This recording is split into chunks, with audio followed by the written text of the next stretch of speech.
bersama Ustadz Alfian Tanjung. Hari ini para sahabat, kita akan mengaji dengan tema berjamaah untuk menegakkan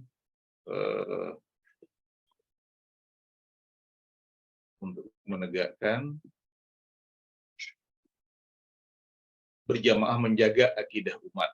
Maaf ya, berjamaah menjaga akidah umat. Jadi para sahabat, ini Ustadz Alfian Tanjung sudah bersama kita. Assalamualaikum Ustadz. Waalaikumsalam warahmatullahi wabarakatuh. Alhamdulillah. Jadi ini kita tidak perlu memperkenalkan lagi Ustadz Alfian Tanjung. Meskipun belum pernah saya bertemu langsung dengan Ustadz Alfian Tanjung, tapi kita sudah sering mengikuti ceramah-ceramah beliau. Terakhir waktu beliau masuk penjara, nah, ini sebelum saya masuk penjara ini, saya daftar aja duluan. Itu saya bertemu di sebuah pengajian dengan putra beliau, itu di daerah mana ya, di Al-Azhar atau di mana gitu ya. Itu saya diberikan beberapa dokumen yang masih saya simpan sampai hari ini, beberapa tulisan-tulisan Ustadz Alfian Tanjung. Itu putra beliau yang sudah kuliah dulu, yang agak sudah besar, itu yang memberikan saya. Jadi para sahabat, ini kita sangat beruntung kedatangan tamu yang sangat spesial hari ini, Ustadz Alfian Tanjung, yang akan membahas juga topik yang sangat penting juga ya, para sahabat. Beliau ini, Ustadz Alfian Tanjung, itu kita kenal beliau ini sebagai orang yang dulu gitu ya, sejak sudah lama gitu, yang selalu membicarakan tentang bahayanya komunisme di Indonesia. Nah, ini yang ceramah-ceramah beliau itu yang kita kenal di banyak video ya.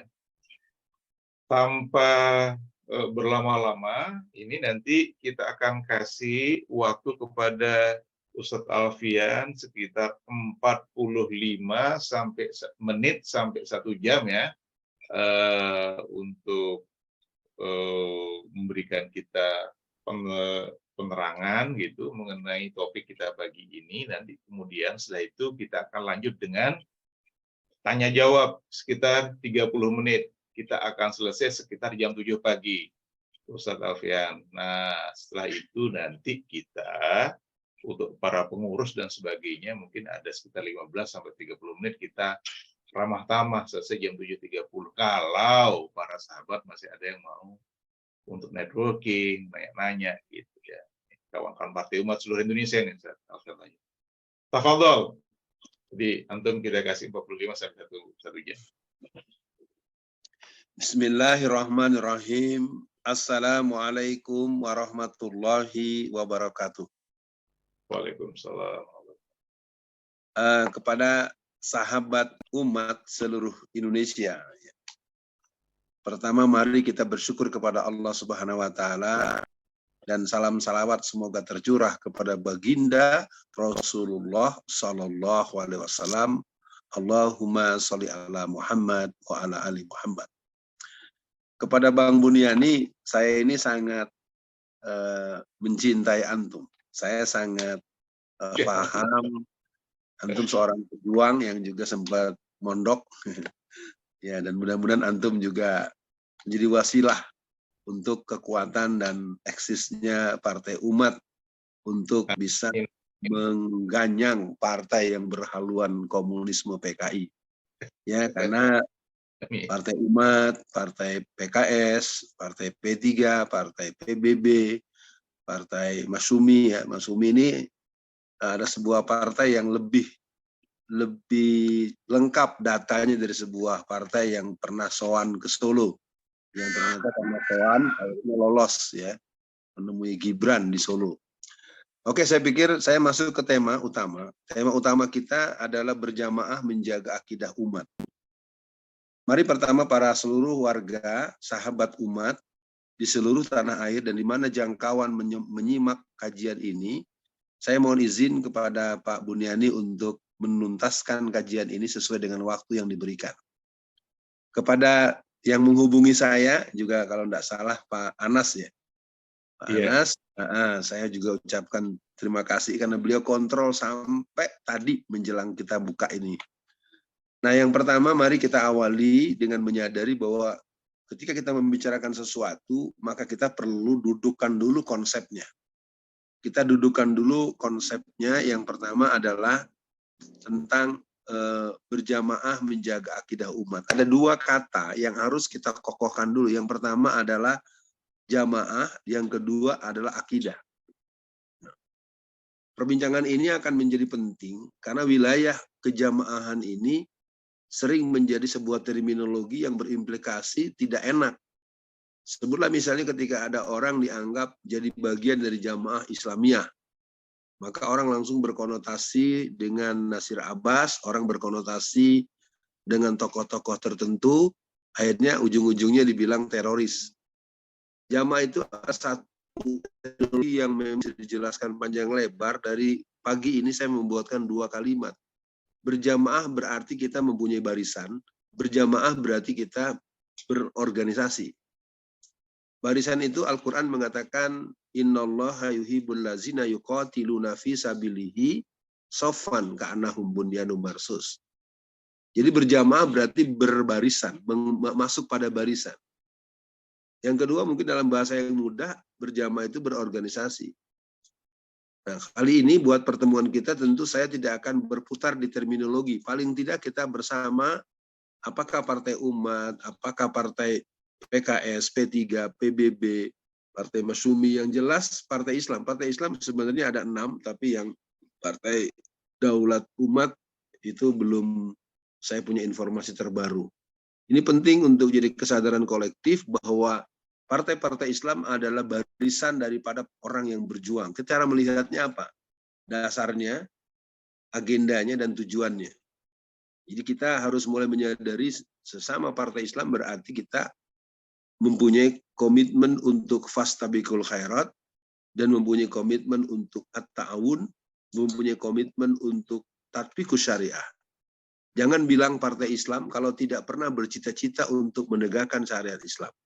Berarti itu bohong. Ya, itu bohong. Berarti cuman lipstick atau lip service atau gincu. Ya, dan saya lama di P3 tahun 82 sampai 2017. Saya nyatakan bahwa P3 itu sesungguhnya adalah partai Islam yang jelas konsepnya. Cuman kita selalu diselingkuhi di kepala. Ya, nah dulu kita nggak tahu, nggak ada angin, nggak ada hujan, tahu-tahu sekjennya seorang pensiunan jenderal. Ya, kita kecewa betul. Sama dengan yang memimpin P3 hari ini pun orang yang tidak punya akar ke P3. Saya perlu sampaikan ini supaya jadi pegangan untuk kawan-kawan di Partai Umat. Jadilah Partai Umat, partai yang mengumat. Jangan partai yang kemudian akhirnya jadi agama baru. Ini mungkin catatan untuk semua partai Islam. Saya kerap berjumpa dengan teman-teman yang jadi pentolan partai tertentu. Akhirnya dia bersikap membela partainya seperti membela agama secara mutlak-mutlakan. Tidak. Partai ini adalah rumah aspirasi umat Islam yang diisi oleh orang yang berkarakter Islam, yang berakidah Islam, yang beragendakan program Islam, yang bertujuan untuk memenangkan aspirasi politik umat Islam. Mudah-mudahan saya tidak menggurui saudara-saudara di pimpinan pusat, di DPP, tapi saya ingin mengajak pengajian ini harus tetap disadari sebagai pengajian politik. Ya, jangan pengajian pura-pura tidak politik. Kita buat saja pengajian politik. Jadi hari pengajian politik sebagaimana saya sudah lakukan baru edisi ke-12 di Solo, dan kajian-kajian spesial untuk kajian strategisnya baru edisi ke-7 di sebuah masjid yang ada di Kalitan, yaitu masjid dari keluarga Pak Harto yang ada di Solo. Kita masuk bagian kedua, akidah. Apa itu akidah? Cara memudahkan akidah ketika akan ingat istilah akad nikah. Ya, akidah, ukdatan, akidatan. Jadi ketika kita bicara akidah, akad nikah. Akad nikah itu mengartikan ada sebuah proses di mana laki-laki dan perempuan yang bukan muhrim, yang secara ketentuan syariat menikah, pastinya seiman, seagama, tidak sejenis kelamin. Nah, ini penting jadi catatan karena perjuangan politik kita diantaranya adalah mengganyang LGBT. Jadi kalau ada Partai Umat nanti di salah satu acara ilmiah tertentu miring-miring dukung pelangi-pelangi, itu harus dipecat itu Mas Ridho. Ya, Partai Umat isinya harus orang yang berakidatul salimah. Dia harus ahlus sunnah wal jamaah, bukan syiah. Ini mungkin pesan penting dari sana. Bicara akidah berarti bicara ikatan, taklif. Yang kedua bicara perekat. Ya, rekatan itu adalah iman. Dan yang ketiga adalah benteng. Jadi bicara jamaah, bicara barisan dan kelembagaan organisasional, bicara akidah, bicara ikatan, rekatan, dan benteng. Nah, sekarang apa yang mau kita lakukan? Untuk menjaga akidah umat, maka ada beberapa langkah yang bisa kita lakukan. Yang pertama adalah originalitas. Kita harus menanyakan apakah pemahaman kita tentang syahadatain sesuai dengan pemahaman yang diajarkan Rasulullah kepada para sahabatnya. Jadi konsep dasar ini penting. Asyhadu an la ilaha illallah wa asyhadu anna Muhammadan abduhu wa rasul. Itu originalitas dari nilai-nilai yang berhubungan dengan akidah. Kenapa? Karena ada orang yang dengan pongahnya membandingkan hebat mana Soekarno atau Muhammad. Ini sebuah kalimat yang muncul dan bisa disimak dan terbukti, terkonfirmasi secara media. Ada orangnya. Dan belum lama ini dia telah mengikrarkan kemurtatannya. Nah, mudah-mudahan para sahabat umat seluruh tanah air memahami bahwa berakidah itu harus berakidatus salimah. Jangan sampai ada di antara kita tanpa sadar karena aktif di partai umat, lalu menjadikan partai umat sebagai hal yang harus dibela sampai mati. Tidak. Partai umat dibela sampai mati selama misi, selama agendanya adalah memberikan pemenuhan kepada hajat, aspirasi Islam dan umat Islam. Baru kita bela partai umat sampai mati. Kalau dibela sampai mati hanya gara-gara nomor calegnya digeser, ada itu kan, sampai ada yang membunuh. Itu jangan sampai terjadi. Ya, partainya partai umat, partainya partai Islam, tapi kelakuannya tidak beda dengan PKI kan, itu akhirnya juga jadi memalukan. Jadi yang pertama, jamaah yang memiliki akidah dan menjaga akidah umat, yang pertama harus menjaga originalitas. Yang kedua adalah melakukan imunisasi akidah. Nah, imunisasi akidah itu diantaranya seperti forum hari ini. Bahasa mudahnya pengajian jarak jauh, online. Ya, bahasa praktisnya ya taklim. Apalagi kajian, yang jelas dia ada forum keilmuan. Maka langkah kedua adalah imunisasi akidah. Apa yang perlu dilakukan? Pertama, tadi subhanallah. Ya, Pak Buniani memimpin zikir pagi, itu menggetarkan hati. Kenapa? Orang-orang beriman itu dalam Al-Quran disebutkan, innamal mu'minun ladzina iza dzukirallahu wajilat qulubuhum wa iza tuliyat alaihim ayatuhu zadathum imana wa ala rabbihim yatawakkalun. Jadi yang pertama originalitas, yang kedua adalah imunitas. Nah, yang ketiga adalah tindakan kita untuk berjamaah menjaga akidah umat. Yang perlu kita lakukan adalah peningkatan kualitas. Ada logika yang menarik. Keimanan dan ketakwaan itu apabila ditambahkan nggak pernah ada yang luber. Nggak ada orang, oh maaf ya saya udah kepenuhan imannya. Nggak ada itu.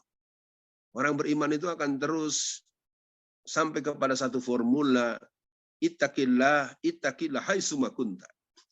Jadi orang beriman itu akan selalu menjaga kualitas keimanan. Kualitas keimanan itu terpancar dari cara bicaranya, dari konten bicaranya, dari wajahnya, dari polisi yang dikeluarkan. Dan kita hari berhadapan dengan sistem yang sangat terang-terangan berhalang komunis PKI.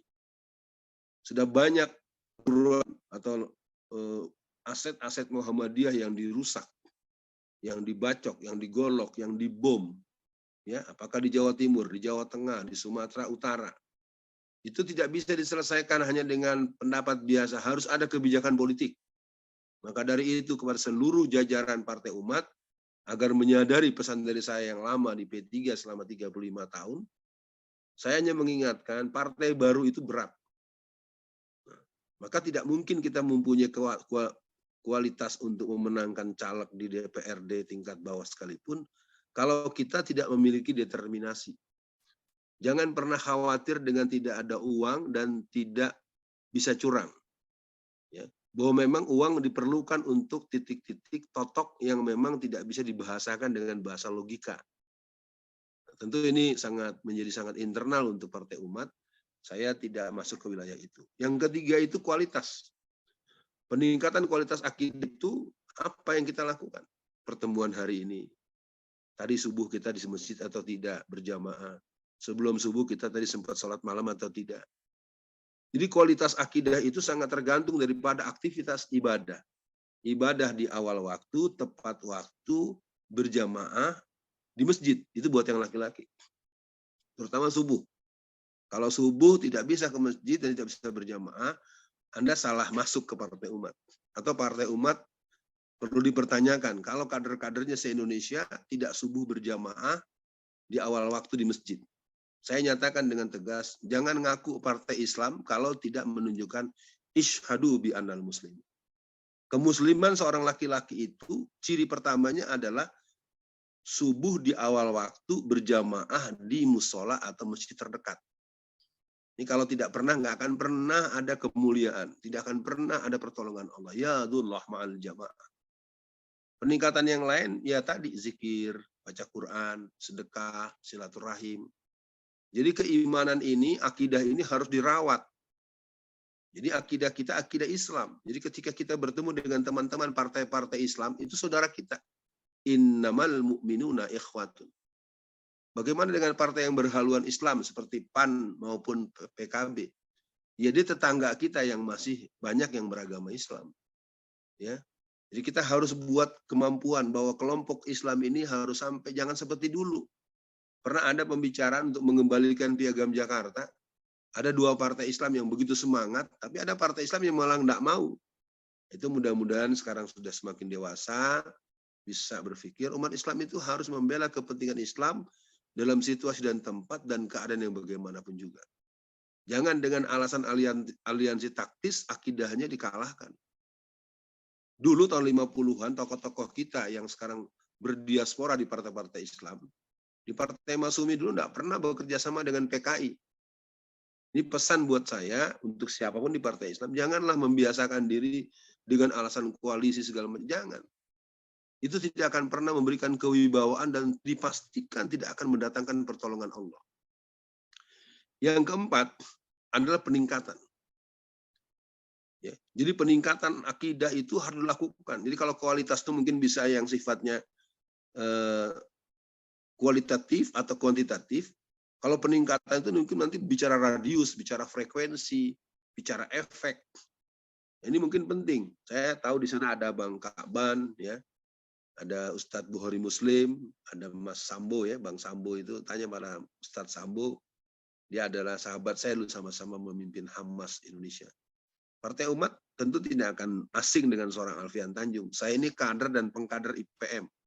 Saya kader dan pengkader IMM. Boleh ditanyakan kepada UMS Solo.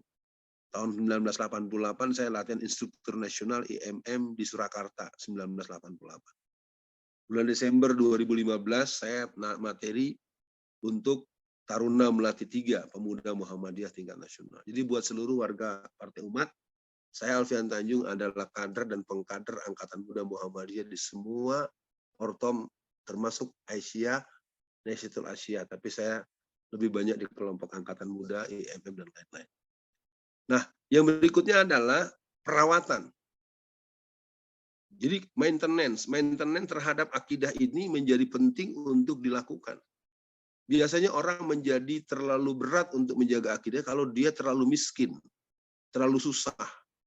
Akhirnya dia mengeluh pada manusia, ujung-ujungnya mengeluh kepada Tuhan, ujung-ujungnya dia, ya mungkin, ya saya punya sahabat dulu tahun 80-an namanya Ali Mukhtar Ngabalin, itu teman saya SMA dulu. Tentu teman-teman bisa memahami dan kita sama-sama mendoakan agar beliau bisa menghitung langkah yang terlalu jauh menurut saya. Tapi beberapa kali ketemu saya, dia selalu peluk saya, dan selalu dia dengan heroik. Nah, saya pikir saya menyebut nama beliau bagian daripada cermin buat kita. Karena di kita pun tidak ada jaminan apa-apa. Pak Buniani pun nanti kalau jadi anggota DPR RI juga jangan sampai ditelepon susah, nggak diangkat teleponnya. Dikiranya orang telepon selalu minta duit, belum tentu. Ya, saya punya pengalaman mendidik kader-kader di seluruh partai, terus terang saja. Dulu di masa-masa partai sebelum ini saya kerap mengisi pengajian gabungan PKS. Saya mengisi pembekalan pengkaderan PBB. Saya memberikan orientasi DPRD di se-Sumatera untuk P3. Jadi saya memang adalah orang yang ada dalam lautan atau dalam bentuk barisan perjuangan umat Islam, baik yang partisan maupun yang underground. Saya bersyukur kepada Allah, Pak Buniani yang saya hormati dan seluruh kawan-kawan se-Indonesia, sekaligus ta'aruf, saya ini adalah memang orang yang dibesarkan sebagai kader umat Islam. Dari mana mulanya? Dari PII. Saya ikut-ikutan PII tahun 1982, kemudian saya dikader dan menjadi pengkader PII. Saya basic training tahun 84, intermediate training tahun 86, advanced training tahun 88, coach instruktur pengkader tahun 90, pengkader dasar tahun 91, pengkader tengah. Jadi saya ini tinggal menunggu waktu dipanggil Allah, ya. Makanya dari itu untuk pemilu kali ini saya umumkan buat semua keluarga besar umat, saya akan total membackup di beberapa titik untuk teman-teman partai umat yang dekat dengan jangkauan saya.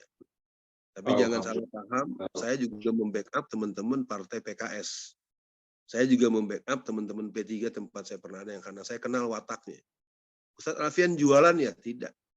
Saya melakukan itu 100% untuk kemenangan beliau dengan rumus daftar dan dilantik.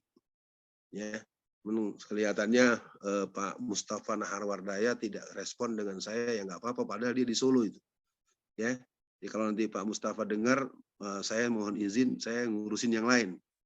Ya, karena saya sudah sapa beberapa kali, mungkin dianggap belum sempat kali ya, tapi nggak apa-apa.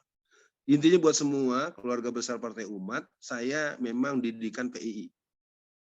Di pengkaderan PI itu ada hari terakhir kita membaca Ikrar Jakarta, bahwa kami para kader pelajar Islam Indonesia senantiasa akan membela kepentingan Islam dan umat Islam dalam situasi dan tempat dan keadaan yang bagaimanapun juga. Mungkin dalam hati ada yang bertanya, sekarang Ustadz Alfian di partai mana? Ya, cara menjawabnya tanya pada Mbak Tasnim. Ya, tapi jangan pakai Zoom, japri aja. Mbak Tasnim, Ustadz Alfian di mana tuh, partai apa dengan gitu. Nah, teman-teman semua, saya ingin sampai kepada perbincangan kita yang lebih bersifat fikul waqi. Ketika akidah dan jamaah yang berakidah kuat yang berjamaah, menjaga originalitas, menjaga imunitas, menjaga kualitas, menjaga dan terus membangun peningkatan dan perawatan keimanan dan nilai-nilai transendensnya, itu kita akan punya orang-orang sekaliber Pak Natsir, ya, orang-orang sekaliber Pak Muhammad Rum, atau mungkin dalam posisi teman-teman sekarang sekaliber Pak Amin Rais, ya. Artinya karakter-karakter yang muncul itu adalah karakter yang di sana ada proses penempaan dan internalisasi nilai-nilai transendens yang kita sebut dengan nilai-nilai akidah. Karena akidah itu seperti chips. Chips akidah itu ketika dia masuk ke dalam relung hati Abdullah Azzam, maka jadilah dia master of jihad. Tidak ada orang yang tidak mengenal Abdullah Azzam itu tahun 80, dia pulang mengambil S3 di salah satu perguruan tinggi ternama di dunia Islam. Ketika dia pulang dalam usia 35 tahun, dia pulang ke rumahnya sampai di teras rumahnya yang dibangunkan tahun 80-an para teman-teman. Rumah dibangun dengan 35 miliar. Seperti apa besar dan mewahnya. Dia cuma berdiri di teras rumahnya. Dia bilang pada keponakannya, wahai keponakanku, tempatkan rumah ini oleh kamu, aku akan bersama dengan teman-teman di Afghanistan. Artinya apa? Ketika Quran itu ada di hati, di pikiran seorang Abdullah Azzam, dia jadi master of jihad. Mari kita tengok Taufik Ismail. Hampir semua lagu-lagu religi yang dinyanyikan oleh berbagai artis-artis beken itu buatan beliau. Ada seorang yang punya kemampuan mencetak lagu, Ebit Jad. Kita lihat ketika ruhul akidah, ruhul Islam itu kuat. Kita akan tengok banyak sebetulnya. Nah, ini mungkin saya pesan kepada teman-teman Partai Umat. Partai Umat itu partainya umat Islam. Bukan agama kita Islam. Kenapa Pak Budiani saya mesti bicara begini? Saya punya temuan begitu. Seolah-olah kalau ada forum, kita nggak separtai dengan Anda, lalu Anda nganggap kita ini orang kafir. Ya berarti ngajinya salah. Ya, saya ingin katakan partai-partai Islam, mari kita sadari bahwa kita berpartai Islam untuk memenangkan kepentingan Islam dan mencapai aspirasi umat Islam. Dan ini yang saya tegur pada teman-teman PKS, kalau yang punya hubungan dekat, teman-teman P3, teman-teman, bahkan waktu saya mengisi pengkaderan di PBB dulu sekitar tahun 2000-an. Saya malah diusir Pak Budiani oleh peserta. Karena dia tahu saya partainya P3. Saya bilang, Mas, saya datang ke sini karena diminta panitia. Saya dihubungi oleh SC acara ini untuk menjadi pemateri. Nah, ini mungkin penting buat seluruh warga sahabat Partai Umat. Partai Umat harus mengumat. Jangan sampai orang menganggap yang ikut Partai Umat hanya orang Muhammadiyah. Itu salah kalau untuk kepentingan politik. Bahwa Muhammadiyah harus menjadi bagian yang dominan, itu wajib menurut saya. Tetapi mempersilahkan orang-orang yang secara struktural tidak tergabung harus dilakukan. Saya pesankan saja, dulu kita punya orang yang namanya Zainuddin MZ. Itu sahabat saya, sama-sama di P3. Saya bisa memahami kenapa dia bikin partai Bintang Reformasi. Yang sudah terkenal saja itu Pak Buniani, dia sudah punya pengikut sebutan dai sejuta umat. Partainya nggak pernah lolos. Beliau pun nyalak di mana-mana, suaranya nggak pernah sampai satu hal yang membuat mengantarkan dia ke DPR. Ini paling tidak cerita ini lebih bersifat cermin buat kita. Betapa tidak mudahnya Partai Umat untuk maju dalam artian jadi. Maka pesan saya harus pakai internal. Internalnya apa? Wa ta'awanu 'alal birri wat taqwa wa la ta'awanu 'alal ismi wal udwan. Biasanya partai itu bertengkar di dalam. Akhirnya warga yang lain lihat ya, dia sama dia berkelahi. Ya, saya ngalami di P3. Ya. Di P3 itu saya ngalami, dan saya harus sampaikan buat teman-teman P3, Anda tidak akan pernah berharap, bahkan saya membaca P3 itu sudah mati sejak 2019. Karena diberi hadiah saja 3 kursi oleh Jokowi, akhirnya sekarang jadi apa namanya? Ya, jadi penumpang bingung, ya. Saya sedih, saya bicara begini bukan dalam konteks membuka aib, tapi jangan terjadi pada kita. Ya, jadi sekali lagi saya katakan, untuk gerakan-gerakan ke depan, perjuangan politik umat Islam ini harus disadari misi kita adalah membela kepentingan Islam dan umat Islam. Kalau sesama umat agama lainnya kita bela, kenapa kita nggak bela sesama Islam? Saya tahu Pak Buniani dan seluruh kawan-kawan DPP, kawan-kawan yang mungkin menyimak kajian ini, keadaan kita memang keadaan yang tidak nyaman. Maka saya pesankan buat teman-teman di seluruh Indonesia, Partai Umat, dalam bahasa pertemanan, Anda tidak usah sungkan untuk mendatangkan saya di forum-forum Anda. Karena saya sudah sangat total untuk memenangkan kepentingan Islam untuk politik. Insya Allah di Pandeglang itu ada calon independen. Saya minta kepada seluruh keluarga Partai Umat, tidak usah mendukung, nggak penting. Ya. Cuman mau lihat aja, kalau ntar sampai dilantik, berarti koki politik yang bernama Alfian Tanjung selesai membuat resep. Ya. Dan catatan buat semua, saya tidak menawarkan diri karena saya nggak sanggup menangani semua. Tapi beberapa titik sudah saya backup, termasuk Partai Umat, PKS, P3, PBB saya belum ketemu orangnya, saya akan garap. Karena kalau semua nggak mungkin tuh sangat mustahil. Secara umum saya ingin buktikan bahwa saya adalah kader PII yang sangat bahagia kalau nanti Bapak Fulan jadi di mana, Ibu Fulanah jadi di mana, ya. Ini mungkin pesan buat teman-teman, saya tahun ini, pemilu kali ini, beberapa kali pun saya ditawarkan untuk mencalonkan diri, saya ucapkan terima kasih. Saya ingin menjadikan, saya ingin Partai Umat lolos. Saya ingin partai-partai yang lain pun tidak tereliminasi.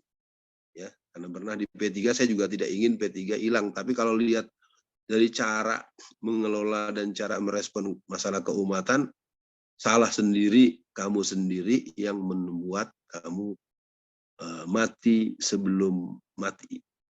Nah, dari saya mungkin pada pertemuan hari ini, sebagaimana waktu yang dialokasikan oleh Pak Buniani tadi, saya hanya ingin mengatakan buat teman-teman, berjamaah itu tidak sama persis dengan berorganisasi atau berpartai. Berpartai politik itu, kalau boleh saya bilang, kita harus bertanya, betulkah kita partai Islam? Ini mungkin menjadi penting saya tanyakan pada diri saya dan teman-teman di sahabat Partai Umat. Kenapa? Karena berpartai itu kok seolah-olah harus jadi anggota dewan. Salah. Jadi anggota dewan itu bagian daripada orang yang mesti sudah kita perhitungkan, dia pantas untuk masuk. Nah, saya bisa bicara terus nggak nih? Karena ada banyak masuk suara nih. Halo? Lanjut, Dad. Itu sudah tolong diatur yang ini supaya saya nggak pecah konsentrasi kan. Kan saya nggak paham kalau jangan-jangan yang bersangkutan komentari saya kan saya tidak mungkin juga diam. Oke, saya pikir nanti ada waktunya dialog. Ya, nanti juga kepada teman-teman boleh diberitahu nomor kontak saya. Intinya pada pertemuan pagi ini saya hanya ingin mengajak kita nggak bisa terlalu normatif. Maka mesti ada kerja-kerja ekstra out of the box. Prinsipnya jangan bahkan kebenaran Islam, jangan pernah melakukan kemenangan dengan cara curang, dan jangan pernah mau mengalahkan kebenaran walaupun sehuruf. Itu dicontohkan oleh tetua kita dan menang. Pemilu tahun 55 itu, Masyumi itu menang 73% dapil. Ya. Maksud saya spirit itu harus diambil oleh Partai Umat, diambil oleh PKS. Karena itu memang warisan orang tua kita yang masih ada yang hidup. Nah, jadi artinya kalau Partai Umat mematut diri sebagai pelanjut misi Masyumi, teruskan. Ya, saya hanya ingin mengatakan, mari berpolitik untuk memenangkan kepentingan Islam dan mencapai atau merebut posisi untuk umat Islam. Nah, saya maaf ya, saya ingin katakan ini belum terlihat. Ya, gara-gara beda partai senyumnya berubah. Ya, saya kadang-kadang kaget ketika saya datang di sebuah forum langsung pada pergi, partainya beda. Emangnya gue A, ya, emangnya gue LDII. Ya, terus terang saja Pak Bunian, ini satu pandangan-pandangan. Saya harus sebut yang barusan karena LDII itu pernah mendemo pimpinan Muhammadiyah Solo tanggal 21 bulan November tahun 2021. Bayangkan 7.000 orang laskar LDII mendemo Pak Ustadz Sobari sampai masuk ICU. Saya bertanya, mana pemuda Muhammadiyah, ketua Muhammadiyahnya di demo 7.000 orang. Kenapa? Karena kita tidak punya visi perjuangan politik. Kita tidak punya keberanian membela yang benar dengan cara yang benar. Cuman senang berkumpul rame-rame, masuk TV, dapat konten, foto bareng dengan pejabat, foto bareng dengan mubalik terkenal. Itu yang saya kecewa dalam praktek-praktek di lapangan. Hal-hal yang mencederai umat. Bagaimana pembelaan terhadap dibomnya beberapa kali perguruan Muhammadiyah di Madinah, di Mandailing Natal. Ya, bagaimana pembelaan terhadap dihancur. Ternyata berulang terus. Kenapa? Karena kita tidak pernah melihat bahwa ini akan ada kekuatan ketika kita mempunyai kekuatan politik. Politik itu tidak gratis, direbut. Nah, cara merebutnya tidak dibahas dalam Zoom. Ya. Jadi kepada teman-teman yang nanti izin Allah bisa berkomunikasi dengan saya, Anda tidak usah khawatir.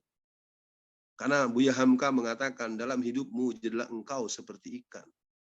Kau boleh dari ikan yang ada di air payau, kau boleh ikan dari comberan kayak ikan lele, kau boleh dari laut. Seluruh jenis ikan kalau ditangkap dalam keadaan hidup dan kemudian dia disiangi dan dimasak, tidak ada satupun yang disebut ikan asin. Ikan asin itu akan menjadi asin setelah ada proses pengasinan. Itu catatan khusus, kita tidak punya kader yang dipersiapkan untuk fungsi-fungsi. Semuanya pengen nyalak. Apa maksudnya? Biar kaya.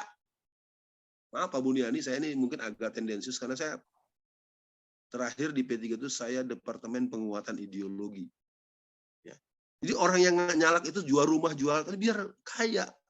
Akibatnya mereka bodoh amat mau pasalnya merusak umat, mau keluar KDRT, undang-undang yang membahayakan agama, undang-undang Minerba, semua produk undang-undang itu karena calon-calonnya itu adalah orang-orang yang dari berangkatnya saja niatnya udah salah, pengen jadi orang kaya. Jadi orang terkenal. Yang kedua, apa? Mental panen. Ya. Nggak mau kerja, ntar aja kita bayar di KPUD. Saya tahu kok. Saya 4 kali nyalek di P3 dan kalah terus. Dan saya tahu Pak Buniani bahwa saya akan tidak kalah kalau saya mau ngalah.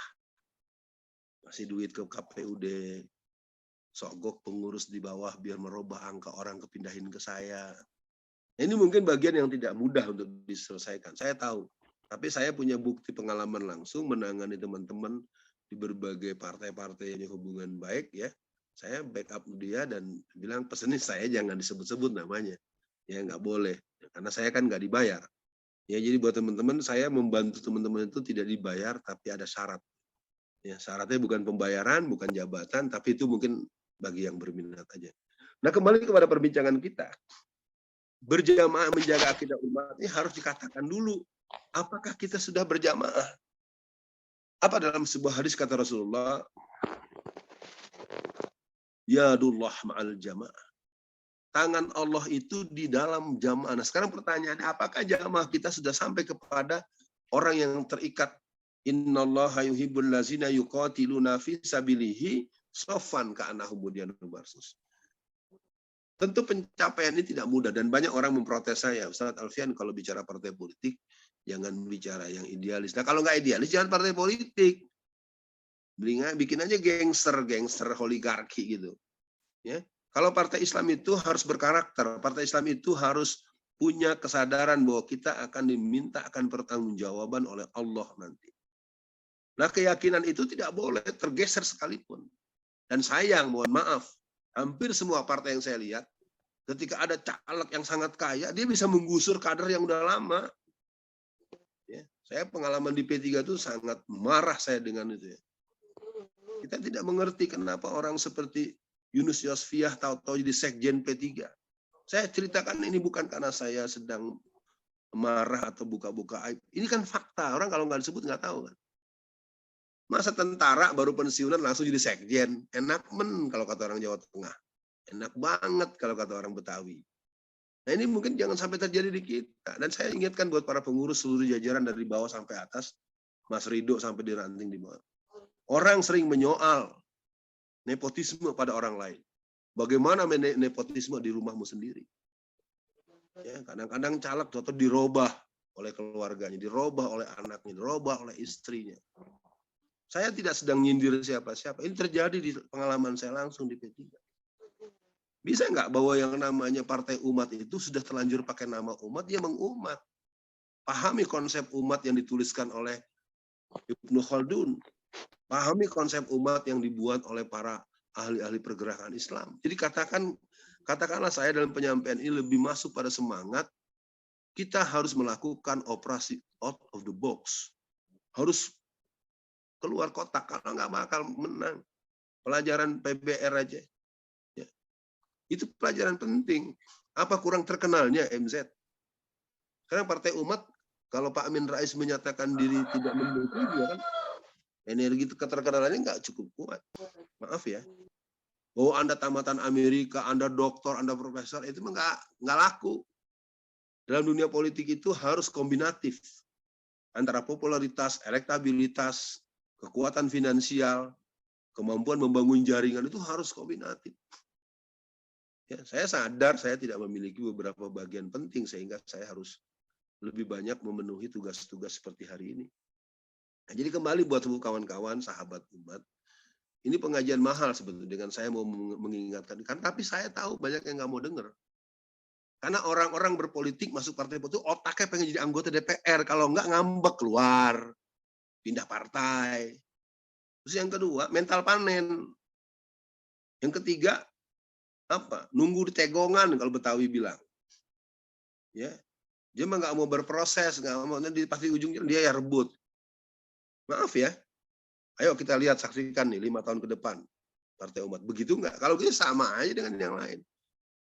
Kalau kita menyebutkan identitas tertentu dengan kebanggaan identitas itu kepada Islam, lalu kita tidak berbeda dengan identitas Palu Arit, apa bedanya kita sama dia? Nah itulah yang tidak dimiliki dalam pengalaman saya bergaul. Kita harus jujur. Pak Anies Baswedan itu bukan kader partai tertentu. Jadi kalau memang setelah Pak Anies Baswedan kita coba menangkan cukup 1 periode atau 2 periode, kalau mau menyiapkan Mas Ridho jadi calon presiden dari sekarang, bentuknya apa? Atau siapa yang cocok jadi presiden? Ya Pak Buniani nih jadi presiden, ayo disiapkan. Nah, kelemahan kita adalah kalau bukan kita nggak mungkin benar, itu salah. Latihlah kita untuk memenangkan kemenangan orang lain. Makanya program saya di pemilu ini adalah menjadikan. Ya, bahwa nanti satu waktu saya ingin menjadi sesuatu, kalau saya masih sehat, tentu tidak terlarang kan. Yang penting saya tidak menghina dan memfitnah orang.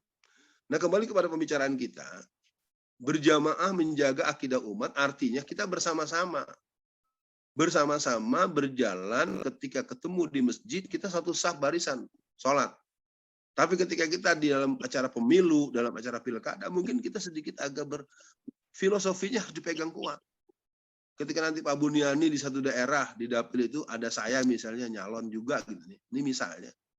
Harus dilihat bahwa pertarungan dengan saya ini adalah pertarungan fastabikul khairat. Tapi kalau ada partai yang jelas-jelas memusuhi Islam, partai yang kebijakannya sangat merugikan Islam, itu perang namanya. Dan saya yakin warga Partai Umat tahu yang harus kita perang itu partai apa. Bukan hanya diperangi, dibubarkan. Dulu juga orang tidak yakin PKI dibubarkan. Sekarang coba aja bayangkan, di Jawa Tengah saja yang boleh berkibar itu hanya bendera PDIP. Silakan bendera yang lain itu pasti akan dicabut, pasti digolok gitu. Sekarang saya di Jawa Tengah udah 4 tahun saya. Saya terbuka saja buat teman-teman Partai Umat. Kalau Anda cuma mau ngarep, nggak bakal. Dengarkan apa kata E.F. Saifullah Fatah. E.F. mengatakan dalam sebuah analisis politiknya, apabila umat Islam hanya mengandalkan masjid, ormas Islam, pesantren, kampus Islam, dia hanya bisa meraup 15% suara masyarakat. Ini penting jadi perhatian kita. Jadi kalau lalu dengan seolah-olah benderanya banyak, lalu ada ini, itu kan yang harus dipahami. Pak Amin Rais itu kan tokoh memang internasional. Nah, kita, lu siapa? Selama ini nggak dikenal, tahu-tahu nyalak, lu siapa? Nah itu bukan untuk tersinggung, ayo lakukan. Karena dalam komunikasi politik, dalam marketing politik, itu harus ada tahapan yang ditempuh. Nah kembali ke kita. Jadi ya mungkin buat teman-teman semua, mari dari perjuangan kita tidak ringan. Ya, kelompok sepilis, kelompok salib, itu mereka berkolaborasi. Wallazina kafaru ba'duhum awliya'u ba'd. Jadi kelompok-kelompok itu bekerja sama menghancurkan kita, termasuk dalam urusan politik. Nah sayangnya kalau bicara politik itu saya sering istilahkan orang maaf ya, pribumi dan muslim sering mati sebelum ditembak. Itu satu. Yang kedua, ada bencana alam yang terbaru nih kan di Lumajang, di Indramayu, langsung geger, langsung bikin sumbangan. Saya setuju, 100% saya setuju. Apabila ada bencana alam, kita mendukung. Kenapa kita hanya gelisah dengan bencana alam, tapi kita tidak gelisah dengan bencana politik? Kita tidak gelisah dengan bencana akhlak. Silakan periksa seluruh KUA Indonesia. Tidak kurang 200-300 anak SMP kelas 3, SMP kelas 2, SMA kelas 1, 2, 3 yang minta dinikahkan dini karena mereka sudah hamil. Itu kalau tidak ada kekuatan politik, kekuasaan nggak mungkin. Jadi saya menghimbau buat teman-teman yang ikut dalam kajian pagi ini, saya pesan pertama, teruskan dengan, sekarang kan ke-35, dan jangan sungkan untuk mendatangkan narasumber siapapun. Lawan narasumbernya kalau dia bertentangan dengan Allah dan Rasulnya. Ya, jadi kita harus siap, dan saya tetap berharap Partai Umat ini lolos masuk ke DPR RI. Amin. Amin. Semuanya harus semangat. Jangan nanya duitnya mana. Gitu Pak Buniani, kalau mau tahu duitnya mana, kaosnya mana, begitu terus.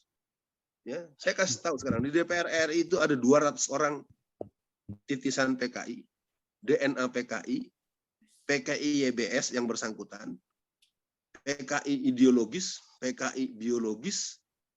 Ya, secara hukum saya berat untuk menyebut satu-satu. Mungkin Pak Sari nggak ketahuan karena dia ada di kementerian. Hilmal Farid, nah itu mungkin kadang-kadang bisa emosional karena dia pura-pura bukan PKI, dia pejabat di Kemendikbud. Ada Ripka Ciptaning, ada Nur Suhud, dan banyak tokoh-tokoh anak-anak PKI itu yang jadi PKI, dan mereka sudah ikrarkan isyhadu bi ananal PKI. Kenapa mereka bisa banyak? Saya katakan, karena tokoh-tokoh mereka yang ada di Prancis, yang ada di Jerman, yang ada di Belanda, itu mereka membantu itu dalam bentuk cash. Sekarang saya tanya, tokoh Islam mana yang membantu caleg yang dianggap dengan jumlah yang membuat dia bisa jadi? Kau dengarkan bagaimana arahan Gus Baha. Bagaimana orang-orang yang mengerti fikul wakil dalam bidang politik. Nggak bisa menang kalau nggak ada biayanya. Nah kalau biaya yang dibebankan kepada yang bersangkutan, ya nggak bisa. Dan juga jangan jadikan yang bersangkutan jadi pengemis. Jadi ada bagian riset misalnya, usul saya misalnya di Partai Umat, ada bagian riset, caleg itu, jadi dia dimenangkan setelah didiskusi mendalam. Bukan karena dia anak saya, bukan karena dia ponakan saya. Bisa nggak begitu? Maaf ya, laut masih jauh. Ya. Orang tuh kalau berpolitik yang penting gue yang jadi, orang lain kalau mati, mati dah. Bapak gue juga gue lawan. Itu tadi, karena kita politik Islam, kulitnya doang. Kalau kata Betawi bilang, lu pakai minyak onta cap babi atau minyak babi cap onta. Nah, idealisme yang saya terangkan ini nggak laku. Saya tahu kok. Beberapa orang yang dekat dengan saya capek lah kalau dekat Bang Alfian mah miskin terus. Ya kalau mau berjuang pikiran jadi orang kaya, mending jadi pengusaha. Kalau mau berjuang di politik, kaya dulu atau orang kaya bantuin seperti Karl Marx dibantu oleh Engels. Di DPR sekarang ada 200 lebih karena orang seperti Karmel Budiarjo dan turunannya, Ibra Ruri Aidit dan turunannya, Suar Suroso dan turunannya, M. Halukman, seluruh yang berdiaspora itu bantu cash. Butuh 4,5 M, dibantu sekian. Saya maaf ya, 1 rupiah pun saya belum pernah ada orang, Mas Alfian nih saya bantu. Ada orang yang bantu caleg tuh hampir nggak ada dalam pengalaman hidup saya. Ada pun kalau ada caleg datang pun diperes. Oh ini masjidnya belum dibangun. Ini saya anak saya mau lahir. Ini becak saya hilang. Saya ngalamin. Ya kalau kita caleg itu kita dilihat dijadiin ATM oleh seluruh elemen dan komponen rakyat Indonesia. Ya. 4 kali nyalek saya gagal bukan saya untuk mengeluh, cuma saya mendapatkan bagaimana watak masyarakat kita yang memang kanibalis. Menuduh koruptor di bawah juga tukang meres. Pokoknya kalau nggak ngasih sekian, kita nggak bakal milih Ustadz.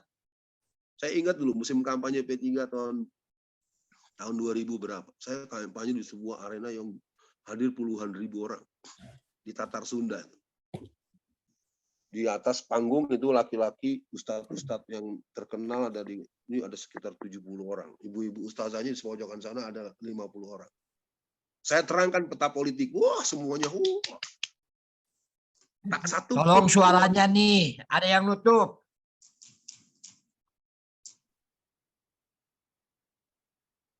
Lanjut. Bukan saya yang nutup ya. Yang nutup lanjut. Bukan saya loh. Saya yang menutup karena saya adminnya juga. Ini lanjut Ustaz Alfian. Oke ya. Jadi saya berharap cerita ini tidak dilihat sebagai bentuk saya sedang melakukan hal-hal yang tidak normal. Ini saya ingin ceritakan pengalaman saya. Jadi pengalaman itu waktu itu kita ingat ya, di tahun berapa itu kita mencontreng. Bayangkan saya terangkan peta politik nasional, saya terangkan bahaya gerakan Kristen, nggak laku. Saya bilang sama tim saya, coba walaupun kita bawa uang nih Ustadz, jangan kita kasih uang dulu. Di panggung Pak Buniani pakai ambil mic, bapak-bapak, ibu-ibu sadayana, entong contreng Alfian Tanjung, entah ayak cicisna. Gila nggak tuh? Di atas, di hadapan puluhan ribu orang. Nggak mungkin dia ngomong kalau nggak disuruh oleh oknum dan oknum ustadz ustazah. Jadi dibatok kepala tokoh-tokoh yang katanya ahli agama pun juga duit doang. Ustadz emang nggak suka duit, ya saya mau lah uang. Uang itu kan ada sebabnya. Kalau kamu mengajar ada honornya. Kalau kamu kuliah dapat ongkos dari orang tuanya. Kalau kamu PNS ada gajinya. Ya kalau cuma teriak-teriak jual rahang doang. Ya mudah-mudahan jamaah pahami dengan saya ini. Kan saya ingin katakan berjamaah menjaga akidah umat, ya udah. Umat ini ya umat Islam secara umum, juga umatnya partai umat, gitu aja. Jangan sampai partai umat akidahnya pokoknya kalau nggak dibayar biarin, ntar saya yang bakar itu, atau nggak dikumpulkan itu balihonya,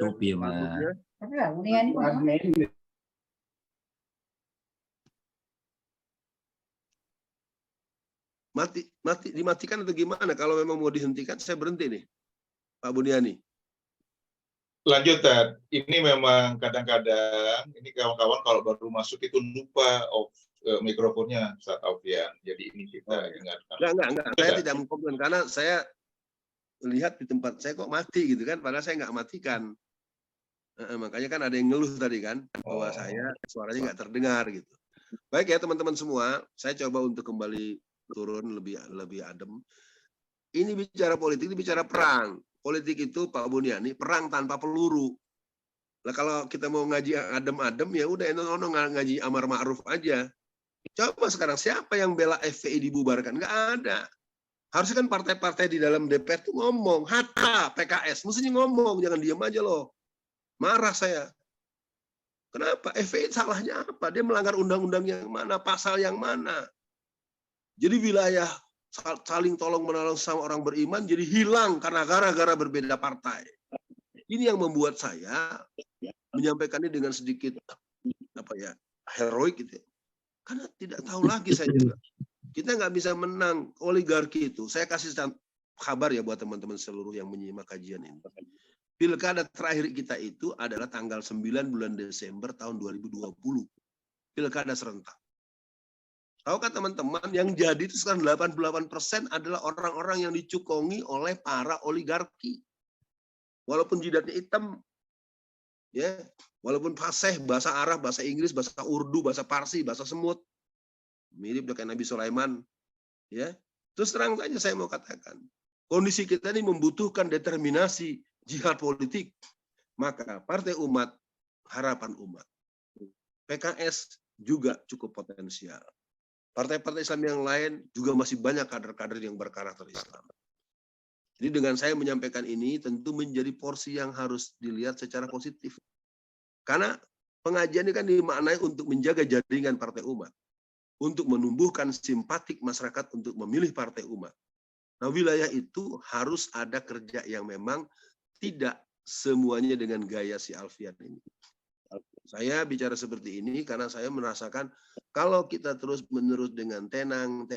Tahukah bapak-bapak semua, ibu-ibu semua, pemilu 2024 PDIP mentargetkan menang 100%. Itu briefing mereka dalam pengkaderan mereka. Saya ada di Jawa Tengah nih udah 4 tahun. Ya. Makanya kalau nggak mau perang beneran ya sudah. Apalagi mentang-mentang punya duit, kasih sono pokoknya saya tahunya dilantik. Itu kejadian dan itu fakta dan saya bisa nyebut tahun-tahunnya peristiwa-peristiwanya. Karena lihat saja di DPR RI kita sekarang. Isinya kan cuma 2, pengusaha atau artis. Kalau bukan artis, pengusaha. Kalau bukan pengusaha ya artis. Kalau yang benar-benar punya ideologi yang punya, ya ada satu-satu tapi persentasenya di bawah 10%. Artinya Partai Umat, ayo teman-teman semua, saya yang dibesarkan dalam gerakan perjuangan politik secara praktis mengajak kajian-kajian seperti ini diteruskan. Kajian yang akan datang panggilkan lagi, kalau perlu hadirkan Aib Saifullah Fatah. Siapa lagi yang perlu dipanggilkan? Ajak kita mempunyai pemahaman bahwa ini juga bisa jadi media edukasi buat warga Partai Umat. Biarin aja narasumbernya kegawakan sendiri. Sekali-sekali minta Habib Rizik di narasumber. Biar diterangkan sama beliau, keren tuh beliau. Jangan pakai alergi. Ini mau sama yang Kristen aja mau berdialog kok. Sama yang PKI juga satu forum di televisi. Kenapa sesama Muslim jadi jangan beliau nanti nggak enak? Ya udah. Ya. Nah dari saya mungkin tidak perlu saya perpanjang supaya diskusi kita agak bisa luas nanti. Saya pertama menyimpulkan mari teman-teman berjamaah menjaga akidah umat ya umat Islam. Kalau Partai Umat di dalamnya berarti Partai Umat ya umat Islam. Nah, yang perlu kita lakukan yang pertama originalitas akidah syariah kita dengan syahadatain, dengan rukun iman, imunitas, peningkatan kualitas, ya, dan peningkatan hal-hal yang lain yang sifatnya kuantitas atau peningkatan di zaman akhir zaman ini. Yang terakhir perawatan. Nah, forum ini Pak Buniani termasuk upaya kita untuk merawat nilai-nilai akidah kita. Saya mohon maaf mungkin ada yang agak terkejut ya, agak nggak nyaman dengan gaya saya. Tapi saya nyatakan dengan tulus, saya menyampaikan ini sebagai orang yang praktek langsung dalam gerakan politik praktis dari menggagalkan calon ketua RT Kristen menggagalkan calon ketua RW Kristen, menghadang wali kota untuk tidak 2 periode walaupun dia duitnya sampai triliunan, tetap gagal ya. Dan prestasi sedikit yang saya ikutan adalah menghabisi dan mematahkan langkah Ahok. Silakan pelajari kerusuhan Pulau Seribu tanggal 12 April 2017. Alhamdulillah saya dengan Habib Rizik bisa berduet dengan cantik. 20 triliun modal si Ahok nggak bisa bikin Jakarta jadi Chinatown. Indonesia 2024 milik Partai Umat, milik partai-partai Islam, dan milik kaum pribumi. Jawabannya adalah jihad politik mulai hari ini. Sekian dulu saya pulangkan kepada Pak Bundiani. Mohon maaf para pemirsa, para sahabat-sahabat sedulur sadayana, mohon maaf punten ya Akang yang dari Garut, dari mana-mana nih. Assalamualaikum warahmatullahi wabarakatuh. Waalaikumsalam warahmatullahi wabarakatuh. Jazilan kepada Ustadz Alkan Tanjung yang sudah memberikan pemaparan yang sangat penting dan menjadi pencerahan buat kita, Ustadz, karena memang kita ini sedang memberikan materi-materi pengkaderan. Sebetulnya ya kita baru mulai juga di tingkat DPP gitu, nanti kita akan lanjutkan ke DPP maupun DPD begitu.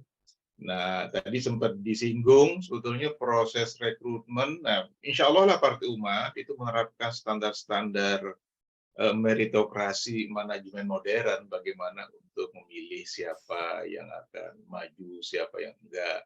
Nah, kita itu melakukan ranking, lalu ada kriterianya, sini-sini.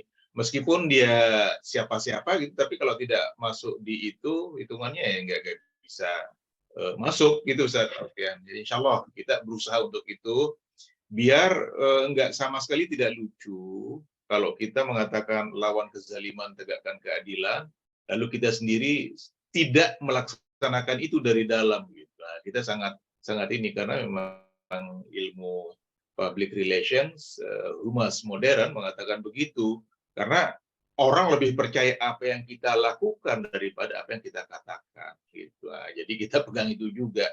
Kita harus menjadi contoh, menjadi teladan apa yang kita katakan. Jadi kira-kira begitu, Ustaz Alfian. Nah ini para sahabat ini dari seluruh Indonesia, alhamdulillah ini sudah mulai meningkat. Hari ini 150 orang yang hadir. Ini tadinya kita pindahkan dari hari Jumat ke hari Ahad pengajiannya. Alhamdulillah. Silakan. Nah ini sudah ada yang mau bertanya. Ini Pak Farid. Siapa lagi yang mau bertanya? Silakan. Silakan Pak Farid. Dibuka mikrofonnya Pak. Yang lain Pak, yang tolong sebelum dikasih kesempatan itu mikrofonnya tolong dimatikan semua Bapak Ibu ya. Biar saya tugasnya itu nggak susah mati-matiin semua mikrofon. Silakan Pak Farid. Tafadhol Pak. Pak Farid, mana perkenalkan? Silakan Pak. Ya, terima kasih. Assalamualaikum warahmatullahi wabarakatuh. Waalaikumsalam. Ya, saya dari Pontianak, Kalimantan Barat, Ustadz. Ya lanjut Bang Farid. Ya, jadi gini Ustadz, ini kan 2024 ini kan sudah terbaca sekitar 52,2% itu pemilihnya adalah milenial dan generasi Z. Nah, jadi gimana kiat-kiat Ustadz untuk mendapatkan pemilih tersebut dengan cara-cara yang Ustadz tadi sampaikan bahwa jihad politik itu harus kita lakukan. Mungkin itu Ustadz, terima kasih. Karena beda kita memberikan penjelasan itu kepada orang yang sudah paham dengan politik dibanding dengan yang milenial dan generasi Z ini. Itu mungkin Ustadz, terima kasih. Assalamualaikum warahmatullahi wabarakatuh. Waalaikumsalam. Mau langsung dijawab atau mau dikumpulkan dulu? Ustaz Alfian. Mungkin karena kemungkinan besar banyak yang mau nanya ya. Mungkin bisa 2 atau 3 orang dulu deh, biar ketampung. Baik. Bu Dr. Chandra dari Semarang, silakan Bu. Assalamualaikum warahmatullahi wabarakatuh. Salam, Ibu silakan Bu. Baik, saya kebetulan pendatang baru, mungkin ya Ustadz Alfian, di dunia politik ini. Saya seorang dokter yang insya Allah tertarik dengan ini Ustadz Alfian Tanjung untuk menjadi ini Ustadz Buni menjadi nanti pada saat kita apa ya, mentor lah gitu ya. Untuk mentori kita yang baru-baru ini di dunia politik supaya kita tetap lurus niat kita. Mungkin salah satu request gitu ya Ustadz Buni untuk Ustadz Alfian Tanjung menjadi salah satu dari narasumber kita yang selalu kita hadirkan.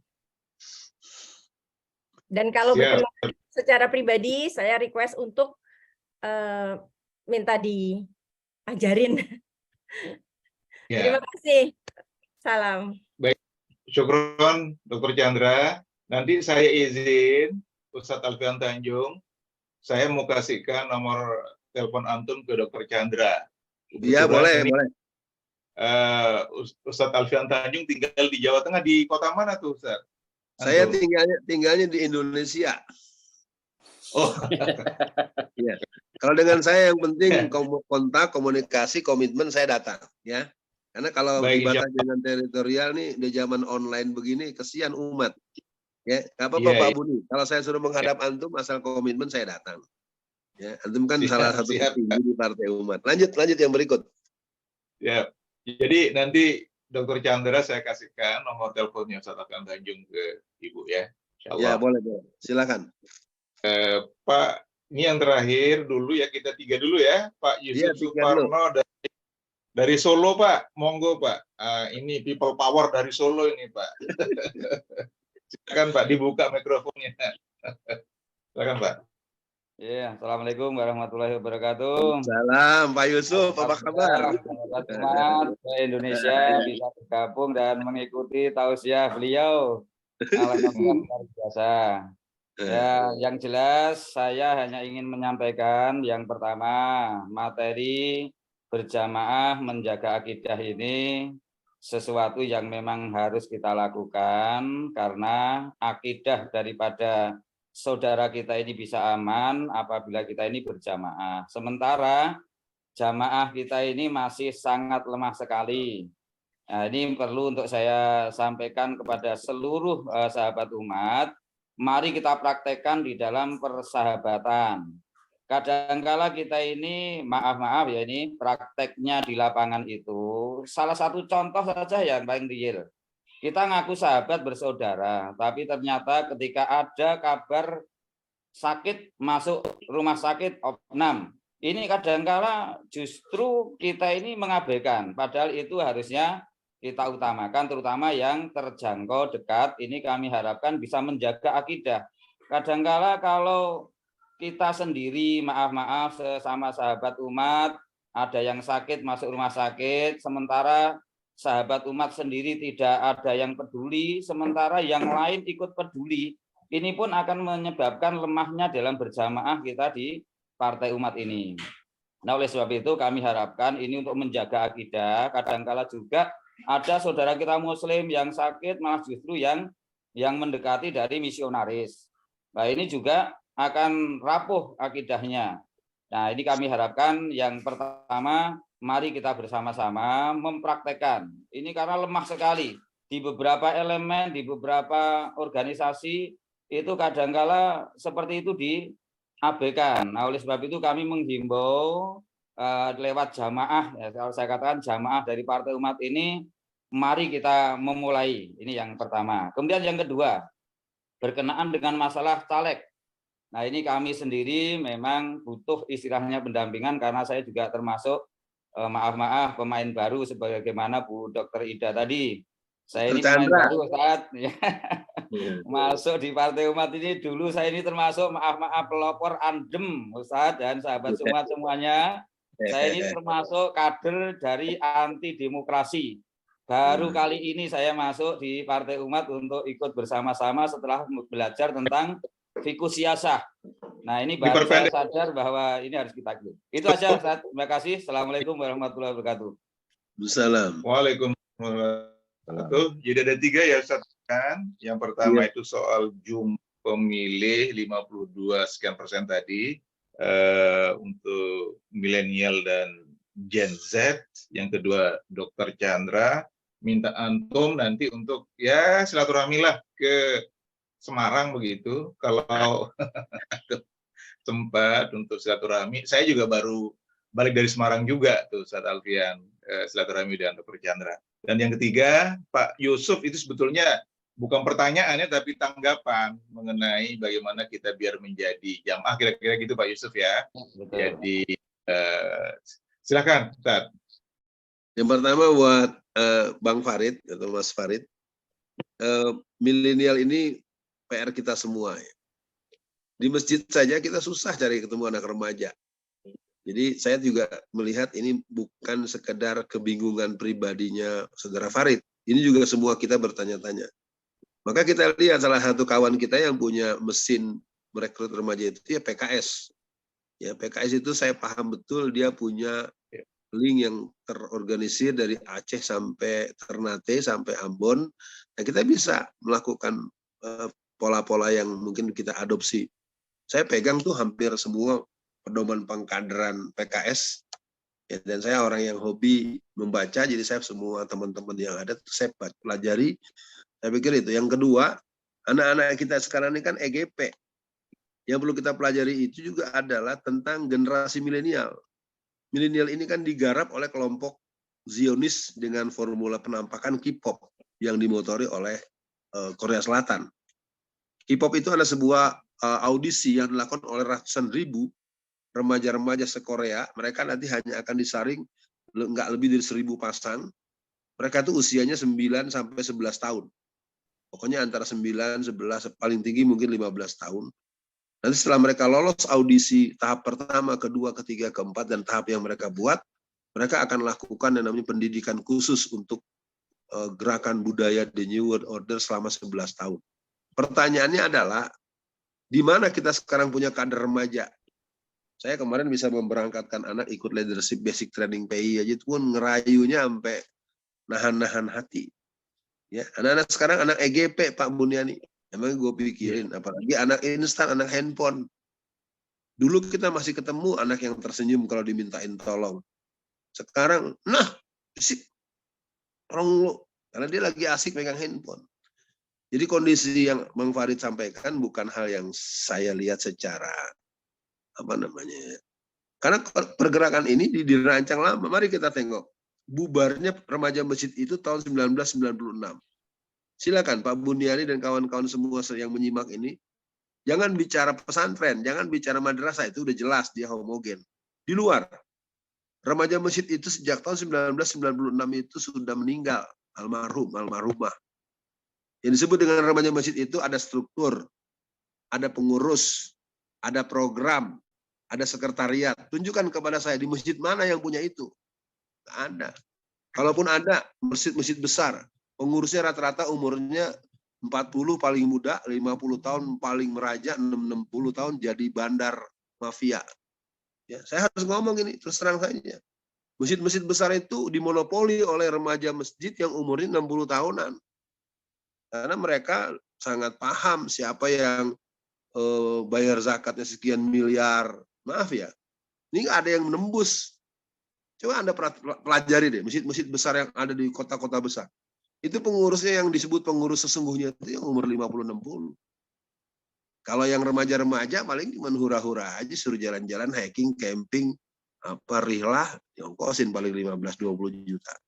Yang miliar-miliaran tuh zakat daripada orang-orang yang sekian tahun percaya pada beliau 20 tahun yang lalu, 30 tahun itu dia terus yang ambil.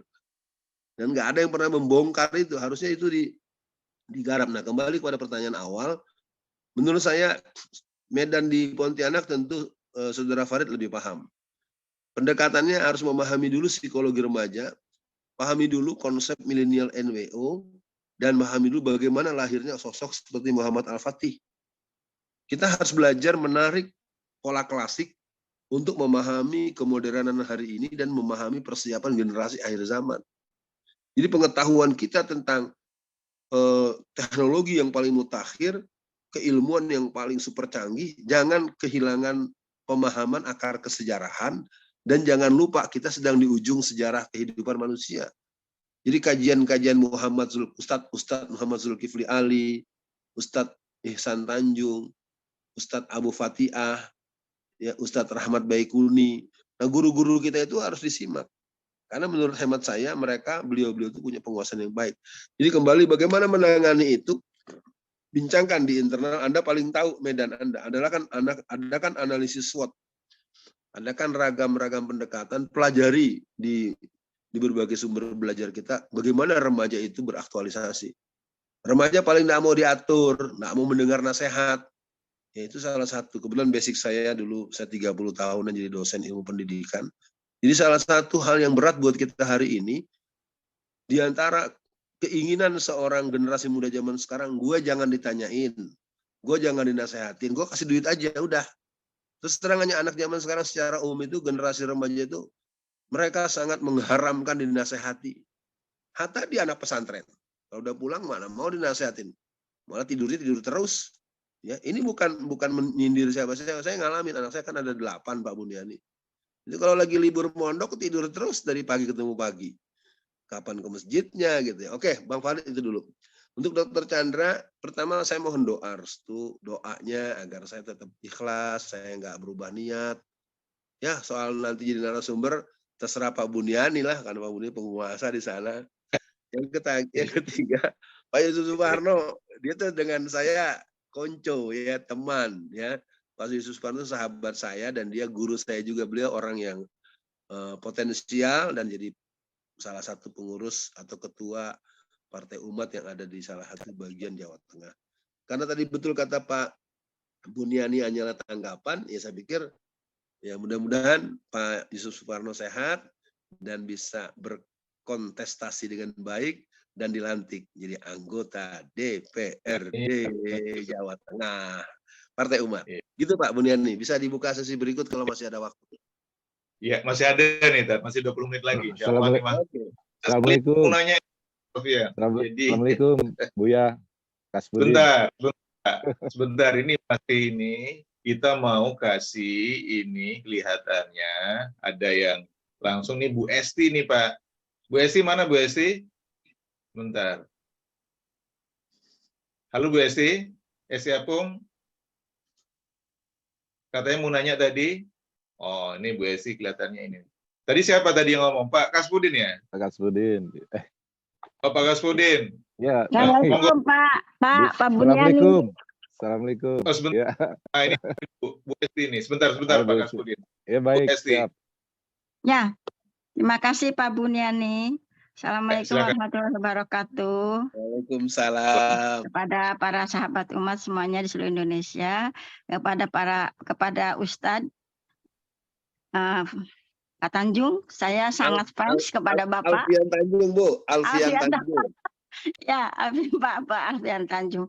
Saya sangat ngefans ke Bapak, Pak, karena saya setiap Bapak memberikan tausiah di mana-mana, di YouTube, dari manapun saya mendengarkan, dan semua data yang Bapak terima itu boleh dapat bocoran, Pak, dari mana, karena semuanya akurat, dan semuanya mengenai Neo PKI, itu semuanya sudah terjadi sekarang, Pak. Dan itu juga memang perlu menjadi pelajaran untuk kita bahwa umat Islam Indonesia itu sangat rapuh di dalamnya sehingga mudah sekali untuk diadu domba. Itu sebenarnya Pak. Dan seperti Bapak juga tadi bicarakan bahwa anak-anak generasi kita itu sudah hilang rasa keislamannya karena mereka sudah hidup dalam hedonis, dalam konsumerisme, sehingga mereka tidak ada daya juang untuk bahwa kita ini sebagai generasi muda yang harus mempertahankan Indonesia gitu dari serangan-serangan musuh-musuh Islam.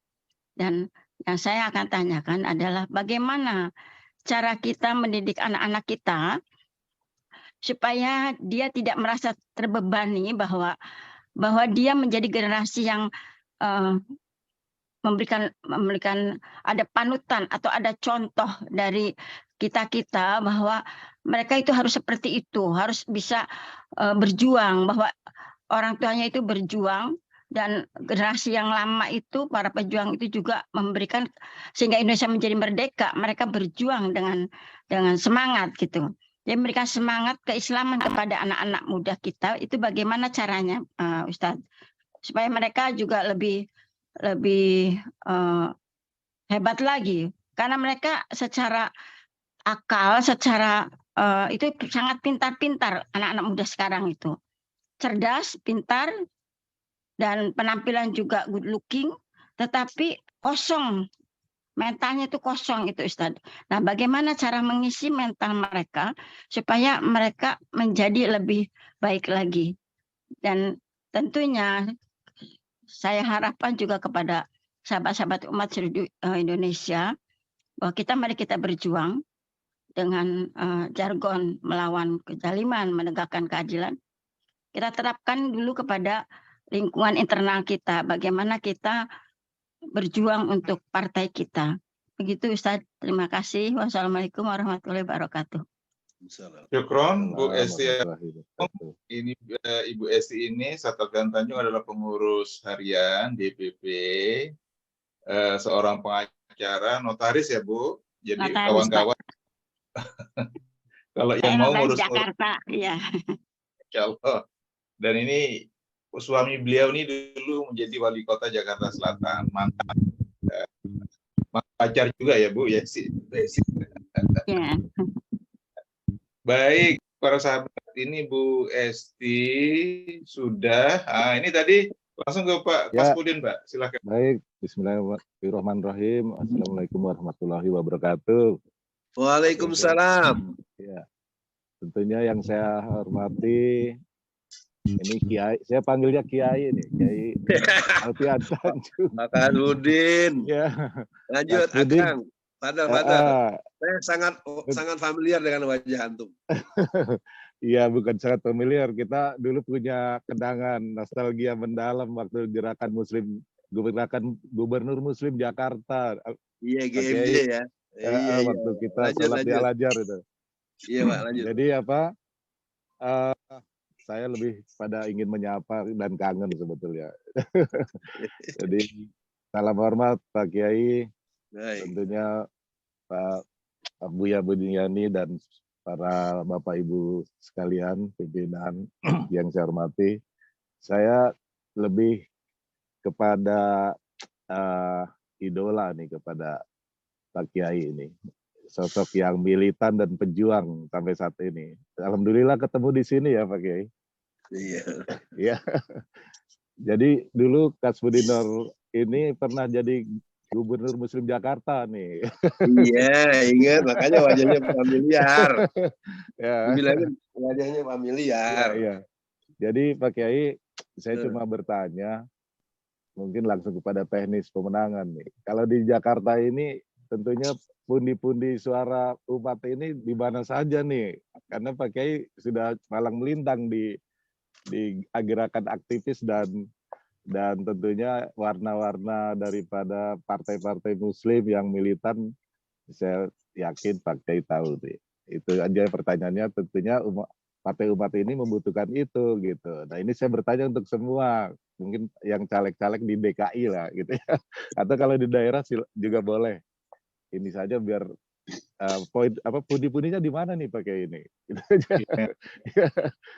Terima kasih. Wassalamualaikum warahmatullahi wabarakatuh. Waalaikumsalam warahmatullahi wabarakatuh. Jadi Ustadz Alfian, Pak Kasbudin nyalek insya Allah dari Dapil 3 DKI, Jakarta Utara, Kepulauan Seribu. Wah ini Barat dan Utara. Ini DPRD DKI ya? DPR RI. Oh, DPR RI. Iya. Jadi baik. Nanti gini kita kumpulkan dulu. Ini satu lagi pertanyaan. Ini Bu Jufrinawati dari Tangsel. Silakan Bu, dibuka mikrofonnya Bu Jufrina. Bu Jufri. Iya, oke Pak. Bismillahirrahmanirrahim. Assalamualaikum warahmatullahi wabarakatuh. Terima kasih kesempatannya Pak Buni. Senang sekali alhamdulillah berjumpa dengan Ustadz Alfian. Juga termasuk orang yang sering mengikuti YouTube-nya beliau. Gini pertanyaan saya Ustadz, ini Pertama saya butuh nomor HWA-nya Ustadz Alfian, karena mungkin boleh ya Ustadz kita berkunjung ke rumah Ustadz atau di mana seperti itu, melakukan audiensi untuk pemenangan partai Islam, partai umat dan partai Islam gitu. Karena saya adalah kader permanen selama lebih kurang 25 tahun di PKS, dan saya masuk ke Partai Umat untuk membantu Islam menyelamatkan negara saya yang sudah dicaplok sama PKI begitu. Nah, yang menjadi pertanyaan saya adalah yang saya alami ini di antara sesama bacalek itu gitu loh, masih mementingkan diri sendiri, tidak ada kerjasama begitu, dan tidak ada dan belum ada program untuk menunjukkan oh ini loh partai umat seperti itu. Nah kemudian ya lemah dalam berjemaah tadi Ustadz, karena pemikiran dari para bacalek-bacalek itu masih amah, masih umum gitu, dan akidah mereka masih jauh seperti itu Ustadz. Dan nah bagaimana dengan seperti yang Ustadz sampaikan tadi FPI. FPI dibubarkan itu kan tidak ada bersuara atau berkutik partai Islam seperti PKS gitu. Dan juga HTI gitu ya. Apakah mereka-mereka itu bisa kita jadikan pundi-pundi suara gitu dari menjadi, mungkin itu juga bisa menjadi program dari Partai Umat, dan seperti itu Ustaz. Dan kemudian bagaimana caranya kita seperti dulu lagi. Dulu saya merasakan di PKS itu girohnya itu sangat luar biasa gitu. Dan sampai saya panjat gunung gitu untuk memperkenalkan PKS saja tanpa dibayar. Hanya modalkan 3 gelas air aqua kecil itu gitu. Nah, bagaimana mengembalikan giroh itu sekarang gitu dengan kondisi kita yang udah seperti ini Ustaz, mengembalikan semangat, kemudian mereview kembali sejarah-sejarah lama, khususnya Partai Umat gitu, agar girohnya hidup lagi gitu Ustaz. Terima kasih, mohon maaf. Bu Frianawati, ini dari mana asal nih? Dari Sumatera Selatan atau Sumatera Barat? Saya sekampung sama Ustadz, saya sekampung sama Ustadz, saya pejuang, saya itu ikut demo sampai Ahok dijatuhkan vonis 2 tahun itu. Saya dari Jakarta, dari Padang sampai ke Jakarta, itu naik pesawat membawa teman 41 orang dengan pesawat Ustadz.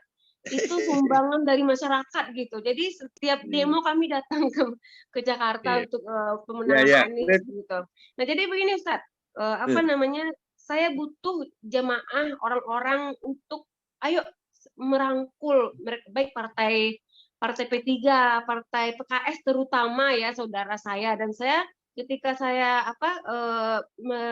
bersosialisasi sama masyarakat, PKS adalah saudara saya dan saya tidak mau merebut suara PKS. Yang saya rebut adalah suara yang tidak mementingkan kepentingan Islam begitu Ustaz. Dan kami pengen audiensi sama Ustaz, gimana caranya nih untuk menggolkan suara Islam begitu Ustaz. Dan saya udah geram banget dengan melihat kondisi negara saya yang seperti ini Ustaz. Terima kasih, mohon maaf. Baik, ada 3 pertanyaan. Waktunya habis ya. Panggilan saya Arifah Ustaz. Iya Bu Arifah. Ya. Bu Arifah.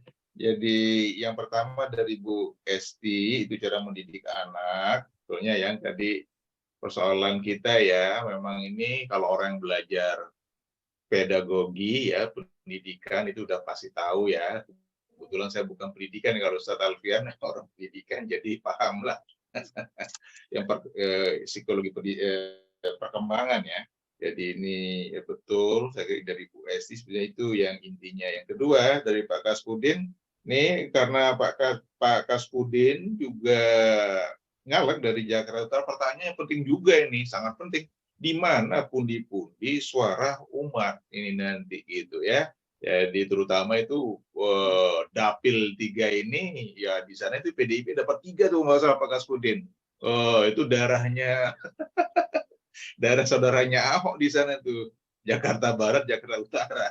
Nah itu betul. Yang kedua dari Pak Kaspudin. Yang ketiga sama Bu Arifah, itu Bu Arifah bertanya juga ini soal bagaimana cara menggolkan suara umat Islam. Ya kira-kira gitu ya. Kita ingin bangkit gitu. Kita merangkul yang sesama partai Islam dan bagaimana caranya biar kita itu inilah gitu ya. Kalau bisa ya partai umat yang menang. Tetapi kalau enggak ya jangan yang lain lah. Kalau enggak ya PKS lah yang Islam-Islam kira-kira gitu ya. Jadi kita cara berpikirnya seperti saran Ustaz Alfian tadi, bahwa yang nomor satu isu adalah agama Islam, baru partainya, jangan kebalik gitu. Jadi tafadhol Dan, ada 3 pertanyaan.